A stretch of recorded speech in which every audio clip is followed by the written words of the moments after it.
This is the beginning of a boat tour on the Nile in Egypt. We traveled with the crew, 7 passengers, and with the wonderful Dahabeya for 4 days. Dahabeyas are luxury colonial-style river sailing ships that rich Europeans used to sail across the Nile in the early 19th century. Today they are used almost exclusively for the tourists all over the world. This is the crew. I think all of them free now. This is Mohammed Tayyib. He will serve your food, the waiter and the beverage. And here is the chef, Ali, chef, and Abu Ala, the steering man. And we have here Mohammed. He is the housekeeping. Mr. Lovely. Mr. Lovely, the assistant sailor. And we have the tugboat captain and his assistant. Abdullah.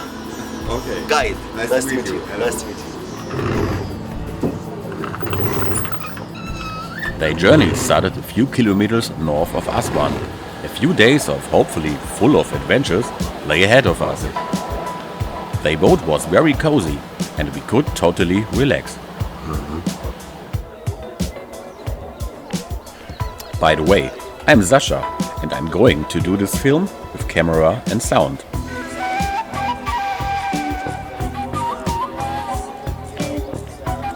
First impressions on the Nile were great.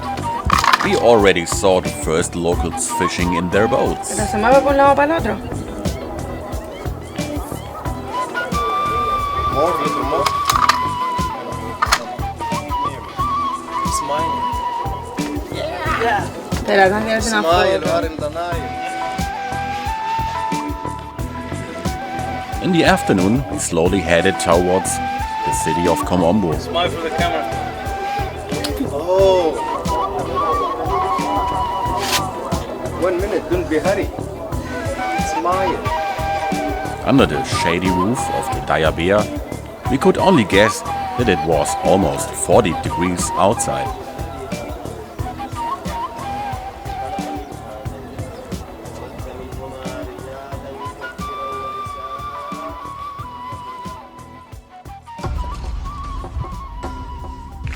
On the east bank of the Nile in Upper Egypt is the double temple of Komombo. This religious building is called a double temple because the 2 gods Sobek and Harueris were worshipped there. In contrast to many other temples in Egypt, this temple of Komombo is dedicated to 2 gods and is therefore a special feature.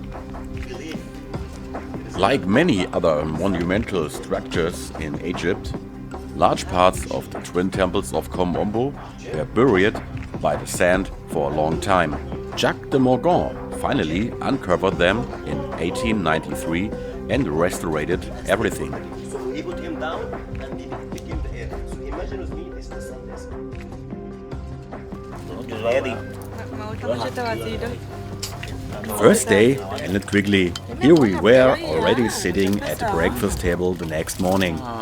Then we went to the famous quarry Jabal as Silsila. This is the most important sandstone quarry in Egypt. At this point, the Nile is approx 400 meters wide. High sandstone cliffs characterize the landscape. All those god and goddess. So the king was god and goddess together in a big picture. The second one here, made on 600 before Christ. King, his name Shashank. Shashank and his son. Enf Web means I do open the quarry.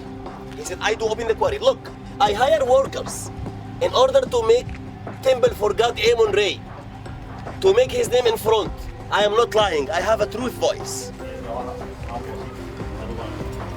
Watch your head. He trusted him, the king, and he gave him this rock to make his tomb. But he didn't pay for him. I mean, he told him, you can have this rock and design your tomb. So he hired people to make the tomb for him. He painted the ceiling with nice colors, yellow and brown. It was common in Egypt that the man has more than one wife. In Saqqara, there's a person, his name Mururuka. Mururuka in Saqqara, he have a big tomb, it has 10 rooms. This man has 9 wives. Sandstone has been quarried here since ancient times. Many Upper Egypt temples were built from its quarry. Stones were shipped to Karnak, Luxor or Edfu, for example. In the age-old Egypt, this place was called Chennai or Chenu.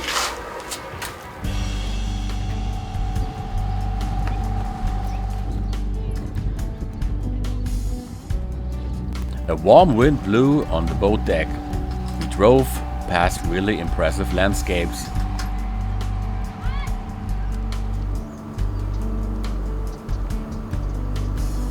Each of us could now let our thoughts dangle or just write a diary.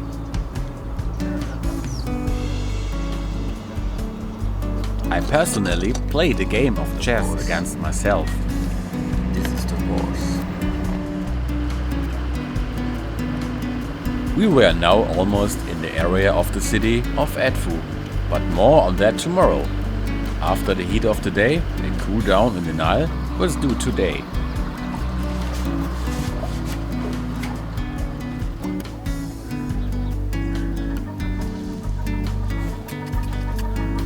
We docked at a beautiful spot on the edge of the Nile. We relaxed into the warm sun, small drinks were served, photos were taken, and everyone actually jumped into the Nile.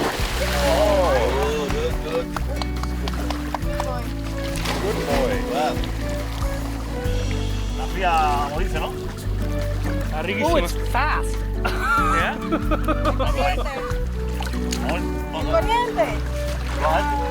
At home we were told that crocodiles could be waiting for us here.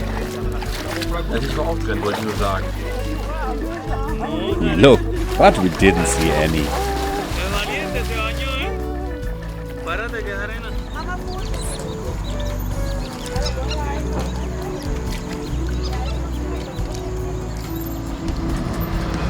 Is there a mosquito? If there is good wind, there is no mosquito. But if you need, I have something you can spray against me. Was hast du denn heute schon? Wir waren heute baden im Nil, das war schon mal gut. Und dann haben wir noch diesen... I'm just telling you that I think it's great to be here. And I'm already looking forward to the next highlights. Then we docked the boat at the small island. The crew prepared our dinner while we briefly observed a donkey on the shore. The highlight of the evening was after dinner on the deck, where the crew took out their instruments and we danced into the night.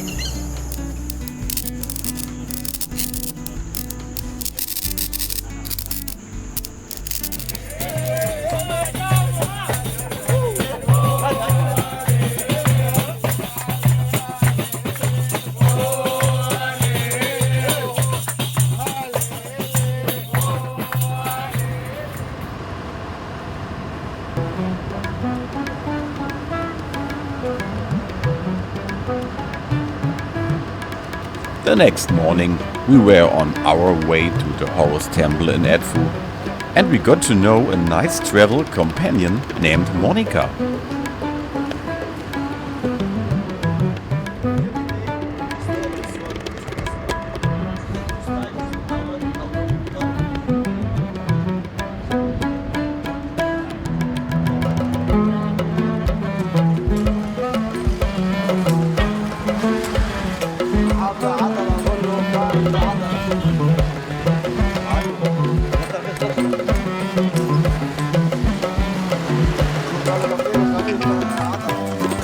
We set off with 3 horse-drawn carriages. The Edfu Temple was in the middle of the city.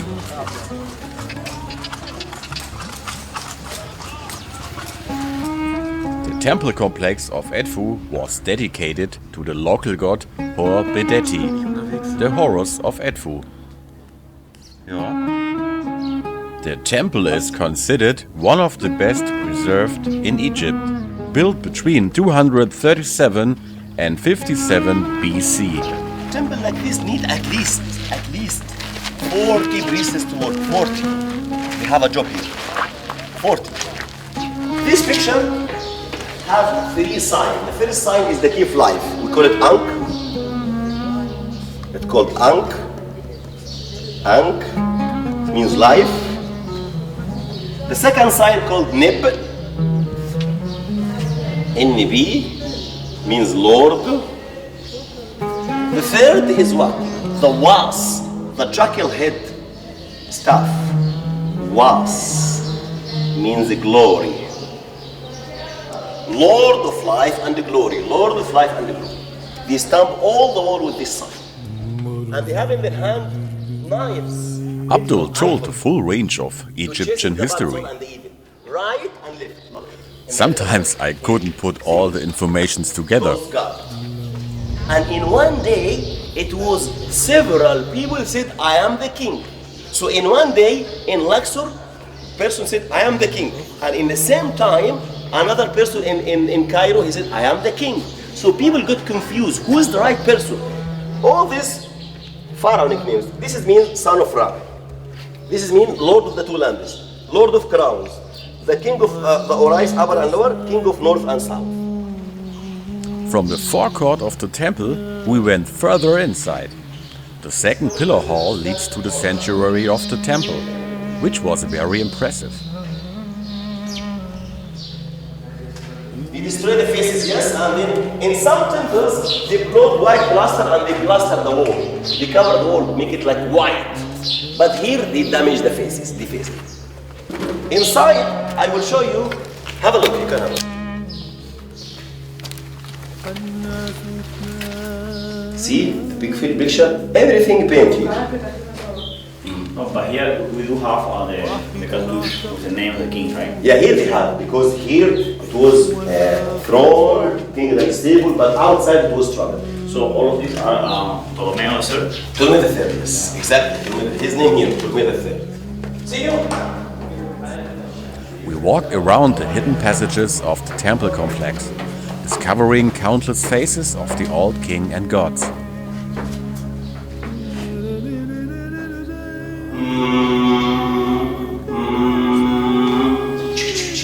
And with the drum.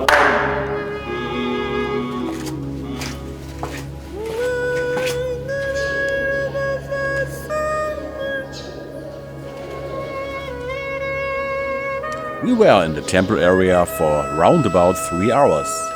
We went back with Monica and the carriages. Before we reached Edfu, the last adventure was on the program. I call it Lost in the Fields.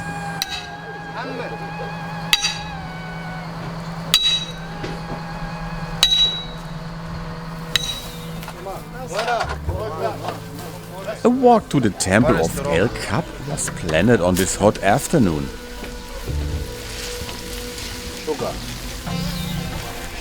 Sugarcane? It should be an exhausting trip through the sugarcane fields and the hot desert.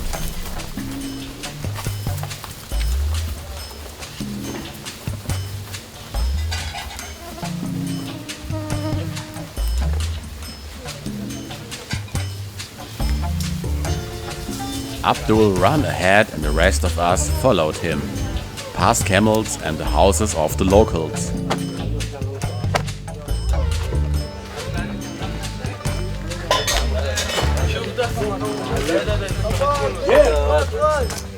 Just now in the green fields on the edge of the Nile, and a few meters further, you could almost see yourself in the desert.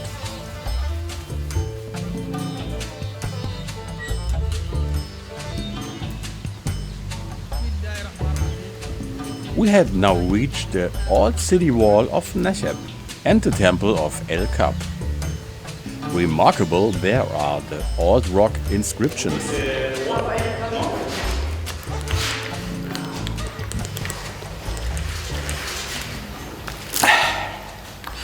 I'm very thirsty. The way back was very funny. We got lost in the green fields on the way to the boat.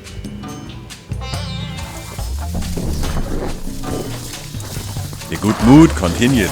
We found our way out of the jungle and set off for the destination Esna. Why do you do this road here? Huh? Kind of challenge. If you walk here, you find far, sometimes not far. That was a very nice road. The kids from the surrounding houses saw the lost tourists and helped us out of the mess.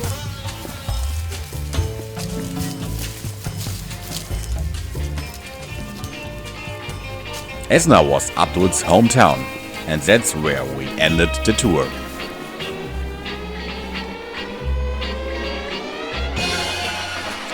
Thank you for watching this video. Share it with your friends and maybe see you next time.